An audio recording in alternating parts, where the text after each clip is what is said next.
Welcome back to the long exposure. Today we're going to be talking about film and digital. Okay.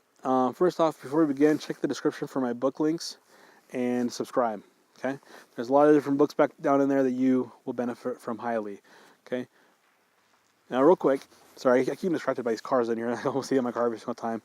Anyways, what we want to talk about is film versus digital, okay? Now, I love film. Film's probably my favorite still. I love the darkroom. I love a lot of stuff. It's not very convenient, but I love it.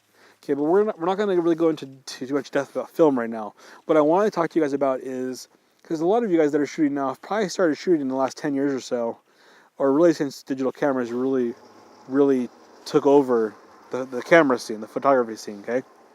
Before, it was all film. When I started out, I don't look that old, but it was all film. Okay, starting out, that's all we had was film. And I feel like I have a very, very much higher beneficial mindset when I go into shooting photography because of my background in film, and I'll explain to you why. I'm going to bump this up just a little bit. Not down. Sorry. And the reason why I say that is because when we were shooting film wasn't cheap, okay? It was, I mean, depending on what I shot a lot of AGFA. I loved AGFA black and white. But when you're shooting film, you're looking from anywhere between, if you're shooting cheap film, it's $3 or $4 for like 30 shots, 32, 36 shots, whatever. Sometimes less, sometimes more, depending on which film brand and whatever you were using. 24 shots sometimes. But basically, you're shooting for $3 cheap, $6 to $7 on the more expensive end, and even more if you were shooting something even more expensive. Sometimes even up to $12 I was spending sometimes on film. And even though that sounds annoying and inconvenient, the truth is I feel really blessed because of that. Because every time you took that picture, you were like, oh, there goes 20 cents. There goes 10 cents, 10 cents, 10 cents, 5 cents, right? It was painful to take that photograph. So when you went out into the field, you didn't just go, oh, look, a waterfall. It's ting, ting, ting, ting, ting, ting, ting, ting, ting, ting, ting, ting, ting, ting, ting, ting, ting, ting, ting, ting. Let's go home and look at those and edit which one's the best.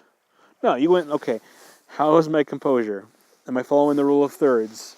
Is my shutter speed correct? Is my aperture correct? Do I want shallow depth of field, or do I want the whole thing in focus? Do I want the waterfall blurry and flowing, or do I want it caught, the action just frozen there?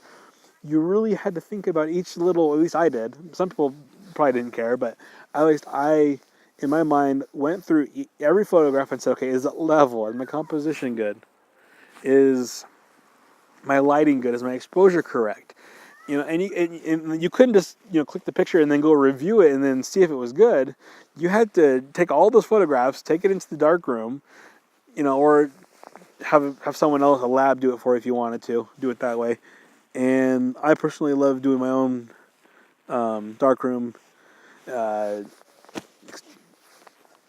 it's been so long since I was in the darkroom, but you had to do all your developing of your stuff in the darkroom, and I preferred doing that. That way I could, develop it how I wanted to, if I wanted to under or over develop it, sometimes whatever, depending on what effects I was going for. But the point is you didn't have the ability to just shoot it and then review it and then shoot. You had to go out and shoot. For example, I'm out here in the cold. If I went out here and took some pictures of this river down here and these mountains and everything, I have to do that. Then I have to drive back down to town, go into the darkroom, develop that film, throw it underneath the diffuser, develop those photographs, and go, oh, wait a minute, I could have done that a little bit better, right? And it sounds inconvenient, but what it really did is it makes your mind, made my mind, and it would make your mind too, go, okay, like, in the field right now, I don't want to get that wrong, because if I get that wrong, I'm going to have to go all the way back home, develop my actual photographs, and then go, crap, I didn't get it right, and come back up here tomorrow, reshoot everything, okay? Now, nowadays with digital, it's free, basically, to take shots, mostly. I mean, you have to buy your camera and stuff like that, of course, but the point is you could come out here, and you could shoot 500 pictures of this river, and get 5 good shots, and go, okay, good, I got them. Or you could really think in your mind, this is what I still try to do to this day, even though I don't have to. I pretend like I'm shooting film. I go with each exposure that I do. Is this good? Is the lighting good? Is the exposure correct? Is the ISO good? Is my framing correct? Am I enhancing my subject? Am I cutting out distractions? Am I Am I doing all the stuff that I need to do to make this photograph worth posting in a frame on a wall, right? Or in my collection, in my portfolio. I don't just randomly go out there and spray and pray and hope I get 5 good shots. Okay? Now, sometimes you might have to do that. If a deer is running through the frame or a moose and you need to take your pictures quickly, yeah, try to compose them as best as you can, but you have to get the shot. The most important thing is to get that shot. But when you have time to actually think and analyze, don't spray and pray. Okay, that's one thing that film taught me, is to actually think in my mind, look into my viewfinder, and each shot is a careful contemplation and evaluation of that frame, going, is this the best shot I can get, before I focus and then click the shutter, okay? The shutter release.